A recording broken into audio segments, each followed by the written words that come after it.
Hey, this is Nurban coming at you with another Thursday video. Now, um, today we will be looking at the last remaining 8th edition core set of the Magic the Gathering decks.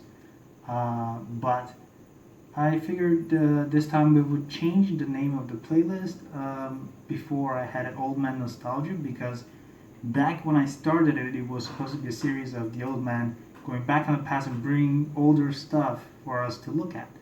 Um, that said, we're no longer doing that, and we are looking at the deck, the older decks, but I realized that nostalgia could be the wrong word, because those 8th edition core set decks were old even when I was playing with them, so I'm guessing many of you could have never even seen those. So decided to change the name to Deck Exploring with Nerdbucket. So let's explore this last core deck. Today it will be the black one. It is the last one that we didn't see. And then from then on we'll move on to different decks, still being pretty old, but not just Magic. I do have the very first two-player set of Pokemon and stuff like that that we could look into. But that is a subject for another time. So let's look at the Magic one.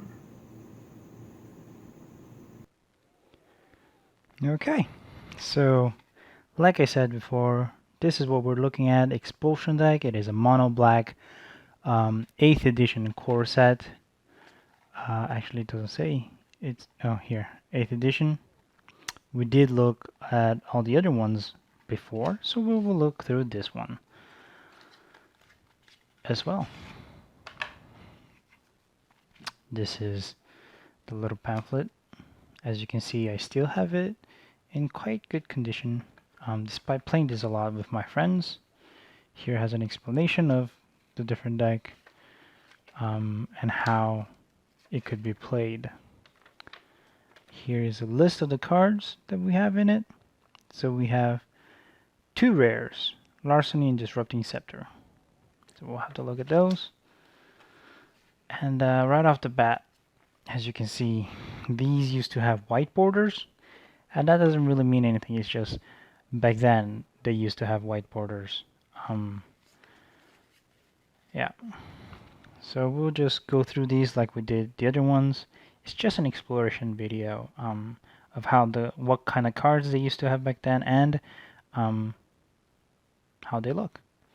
Severed Legion, very cool old art style stuff. A lot of severed limbs, hands mostly. He used to have fear. This creature can't be blocked except by an artifact creature and or black creatures. It's pretty nice. 2/2 for 3 mana, so it wasn't very cost effective, but I guess with fear, if you weren't playing other blacks, then you pretty much got a free hit, so that was nice. Swamp, it is a very beautiful swamp, the art. Larceny, this is one of the rares. Enchantment, whenever a creature you control deals... no. Please, Moose. So, whenever a creature you control deals combat damage to a player, that player discards a card from his or her hand for 5 mana. So it was pretty costly, but you know, it was a pretty good enchantment back then, especially if you had things like the Severed Legion, which could pretty much deal damage directly. So that was one of the very nice ones to have. Maggot Carrier, very disgusting name, very disgusting art too. 1 mana for 1/1. When Maggot Carrier comes into play, each player loses 1 life. So you know, it was just a little harassment card. Another Swamp, very nice looking one too. I do love these different sceneries. Look at that.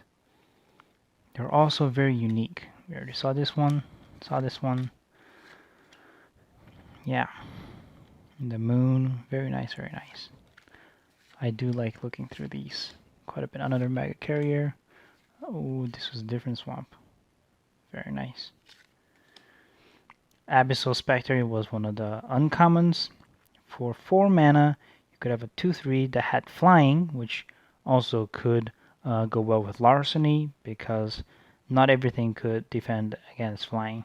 When Abyssal Spectre deals damage to a player, that player discards a card from his or her hand. So added to this would make them discard more cards. So that was very nice. Ravenous Rat. 2 mana for 1/1. When Ravenous Rat comes into the play, target opponent discards a card from his or her hand. So again, more harassment as you see. So there were quite a bit of rats in there. Another Abyssal Spectre. Just taking a look at it at the art again. Very nice, very cool. Dark Banishing was an instant card. There weren't that many instants back then, I believe. For 3 mana, you could destroy target non-black creature, and it can't be regenerated. So, you know, nowadays there are cheaper alternatives, I guess, but it was still a very nice card to have. Sever Soul, 5 mana, destroy target non-black creature, it can't be regenerated, you gain life equal to its toughness. So it's similar to the other one, but had life gain on it, and it wasn't an instant, but it did cost more.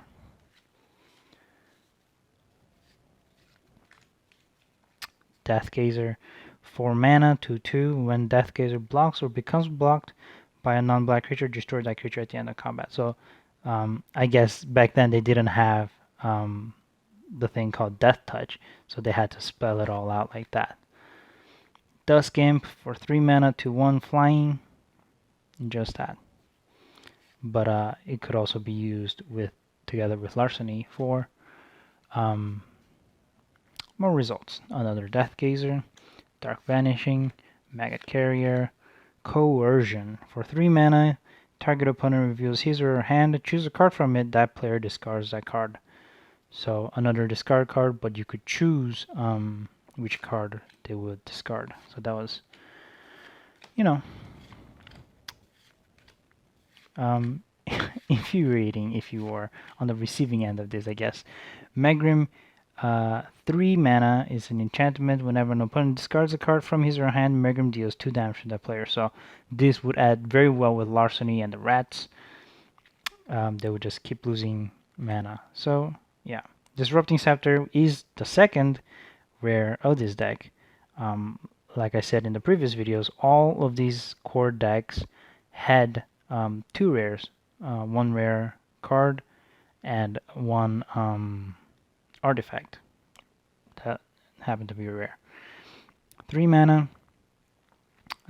If you pay another 3 and tap it, target player discards a card from his or her hand. Play this ability only during your turn. So, you know, an additional discarding card. Megrim again. And that was it. So, all in all, the strategy with this deck is fairly concise. It's quite tight compared to the other 4 decks that we saw. The strategy here is clear. Probably why I like this one better than some of the other ones. I did play a lot more with the red one though, mostly because I like goblins, but strategy-wise I believe this one was better. So yeah, with this we wrap up our 8th edition core set theme decks. We have seen all of them. So for next time we do a deck exploration video, we will have to look into other decks. I will be changing the name to Deck Exploration, so that not only it's not just not has anything to do with nostalgia, but also so we can look at some of the cooler decks that are also not very old, I guess. That said, it's not going to be only Magic stuff. We already did a Yu-Gi-Oh deck, the Joey's starter deck before, but I figured we could do some of the other TCGs that I have. I thought that would be cool. So stay tuned for that, and yeah. I will see you in 2 days for the Saturday video where we open more Pokemon cards. And until then, stay nerdy and remember guys, always nerd on.